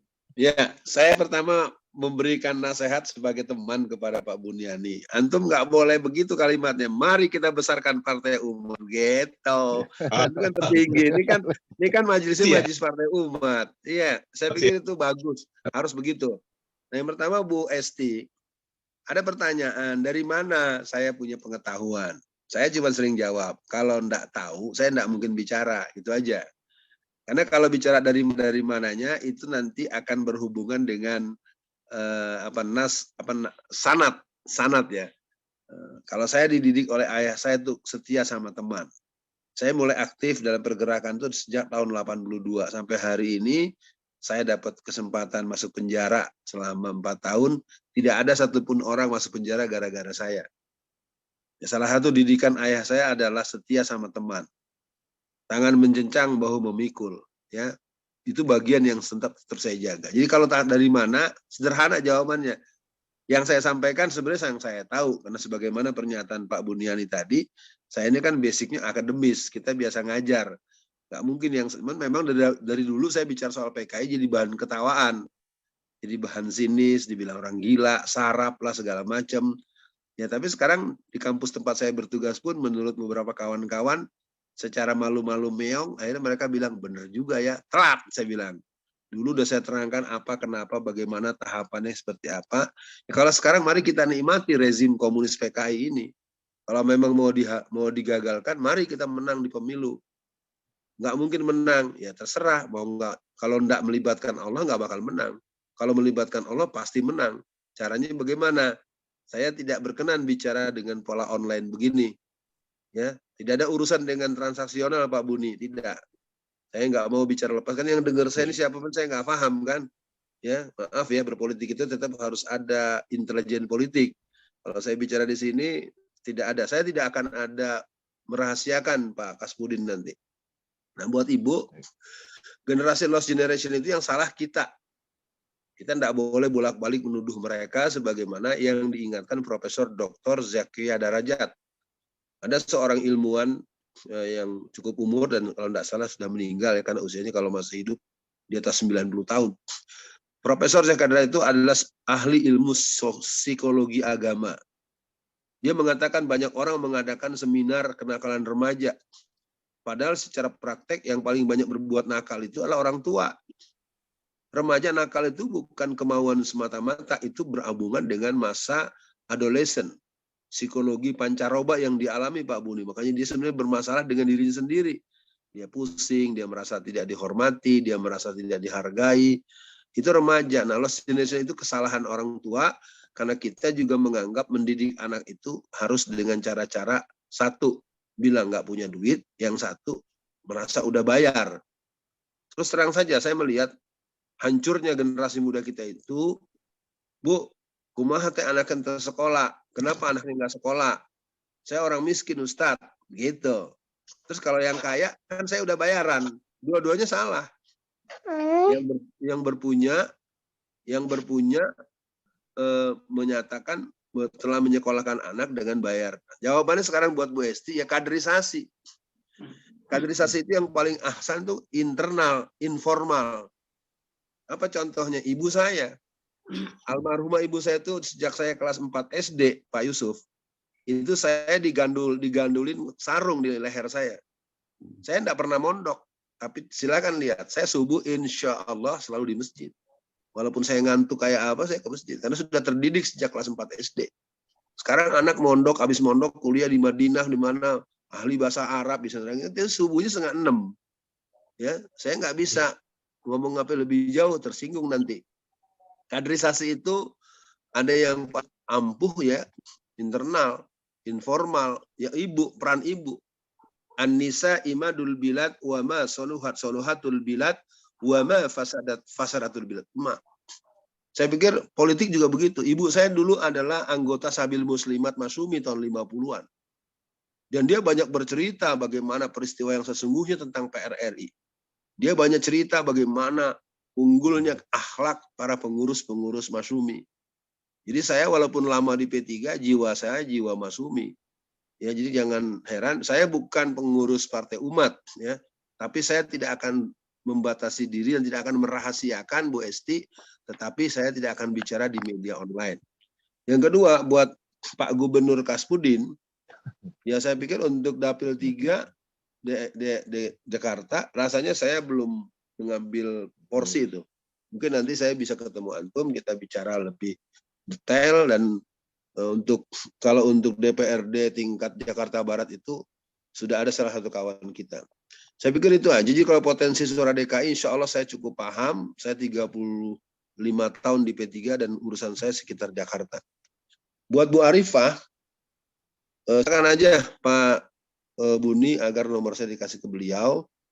Ibu dari Tangsel, PKS bagus kok, di Tangsel bagus, di Tangerang bagus. Memang yang perlu kita garap di beberapa daerah yang mereka dibohongi oleh partai tertentu. Nah, lalu apalagi? Saya pikir yang lain-lainnya cukup ya, dan saya mohon maaf kepada semua jamaah, kepada Pak Yusuf. Ya, Pak Yusuf ini saya lihat jadi senang saya. Pak Yusuf, Assalamualaikum. Pak Yusuf ini sahabat saya, dia guru saya juga ya. Kadang-kadang saya suka minta konsultasi. Buat semua teman-teman Indonesia Partai Umat, catatlah bahwa saya adalah secara chemistry ada di Partai Umat. Secara chemistry saya ada di PKS. Terus terang saja. Dan untuk pemilu kali ini ya kita punya harapan di dua partai itu, karena dua itulah yang punya tekad untuk tatbikus syariah. Orangnya ya. Kalau konsepnya PBB oke, P3 oke, partai apa lagi? P3, PBB, PK. Ya pokoknya ada 5 lah partai yang ada. Masyumi, kalau Masyumi lebih oke lagi. Ya kan, kalau Masyumi kan dipaksa ganti logo kayak Tameng Brimob, ya kan? Logonya diganti, pendaftarannya ditolak, ya nggak apa-apa. Saya pikir masing-masing punya peran. Saya menyatakan cukup karena saya komitmen dengan waktu, jam 7 dianggap selesai. Kepada Pak Buniani, pada Pak Anas, Pak Yusuf, Bu apa tadi tuh? Ibu-ibu dokter sebuah, dan juga ada beberapa yang komplain nih, mau nanya nggak dikasih kesempatan. Kan saya baca nih daftar. Ya, buat yang komplain, ya nggak tahu deh, terserah Pak Budi dia mau dikasih nomor saya atau tidak. Yang jelas saya ada di Partai Umat harus besar. Ya, saya dididik tidak mau menjadi. Ya, oke. Allahumma amin. Cukup ya. Bukan. Nah, ini buat para sahabat. Nomor teleponnya jangan lupa, Ustadz. Iya, izin. Share ke kawan-kawan. Sahabat yang bertanya hari ini, insya Allah, mudah-mudahan nanti ada kesempatan dan Ustadz Alfian ada waktu untuk bersama kita lagi, kita undang nanti. Jadi, insya Allah. Jadi kita cukupkan saja, ini juga sudah jam 7, insya Allah. Jadi kita akan lanjutkan pekan depan pengajian kita ya Bapak Ibu ya. Nah untuk Ibu Arifah sudah punya nomor telepon saya. Nanti kalau mau dapat nomornya Ustadz Alfian bisa lewat saya. Nah, gitu ya. Jadi nanti untuk selanjutnya. Baik para sahabat, kita cukupkan ya. Ini ada Pak Abu ya, ini kemudian ada tadi Pak siapa lagi? Ada 3 masalah tuh. Jadi nggak kebagian ini untuk bertanya. Baik, Ustadz Aep ada bersama kita. Ustadz Aep dari Garut. Ustadz Aep, udah keluar nih. Kalau begitu kita minta Ustadz Alfian untuk membaca doa penutup, Pak. Tafadhol, Pak. Doa penutup. Dibuka mikrofonnya. Ya. Baik seluruh keluarga sahabat umat, mari kita bermunajat kepada Allah Subhanahu wa taala. Kita aminkan dengan tulus, kita mohonkan kepada Allah karena Allah telah berjanji berdoalah kamu maka aku akan mengabulkan doamu. Ya, ud'uni astajib lakum. Setiap yang kamu berdoakan Allah akan kabulkan. A'udzubillahi minasyaitonirrajim. Bismillahirrahmanirrahim. Asyhadu an la ilaha illallah wa asyhadu anna Muhammadan abduhu wa rasuluh. Allahumma sholli ala Muhammad wa ala ali Muhammad. Allahumma ya Allah ya Rabbul alamin. Baru saja kami melakukan sebuah pertemuan melalui jalur non silaturahim langsung, melalui jalur online.